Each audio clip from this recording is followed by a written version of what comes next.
સુરત જિલ્લામાં છેલ્લા ઘણા સમયથી વધી રહેલા ગંભીર ગુનાઓ જોવા મળી રહ્યા છે, જેને ખેડૂત અગ્રણી કોંગ્રેસ આગેવાન દર્શન નાયક દ્વારા ગુજરાતના મુખ્યમંત્રી અને ગૃહ રાજ્યમંત્રીને રજૂઆત કરવામાં આવી, જેમાં તેમણે ગુનાઓ રોકવા અને તાત્કાલિક અસરથી કડક પગલાં લેવા બાબતે કાર્યવાહીની માંગ કરી।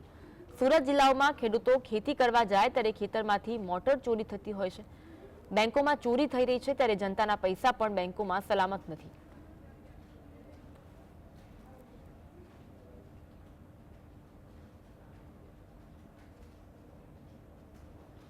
ગુનાઓ આ વર્ષમાં સુરત જિલ્લામાં નોંધાયા છે।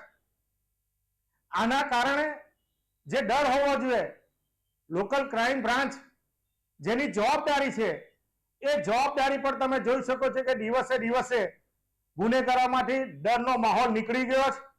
આજે પણ ઠેર ઠેર જગ્યાએ વારંવાર ગૃહ વિભાગને, પોલીસ વિભાગને રજૂઆત કરવા છતાં આજે પણ ઠેર ઠેર નશાયુક્ત પદાર્થો ઠેર ઠેર વેચાય છે।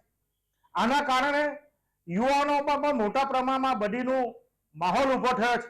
એટલે માનનીય મુખ્યમંત્રી, માનનીય ગૃહમંત્રી અને માનનીય ડીજીપીને વિનંતી કરી છે કે જે સુરત જિલ્લાનું કાર્યક્ષેત્ર પણ મોટું થયું છે, લગભગ 65 લાખથી વધુની વસ્તી છે, 6500 ચોરસ મીટરમાંનો વિસ્તાર પથરાયેલો છે, તો જે પોલીસોની જગ્યા ખાલી છે એ જગ્યાઓ પર તાત્કાલિક અસરથી ભરવામાં આવે, જેનાથી સુરત જિલ્લાની પ્રજાને રક્ષણ આપી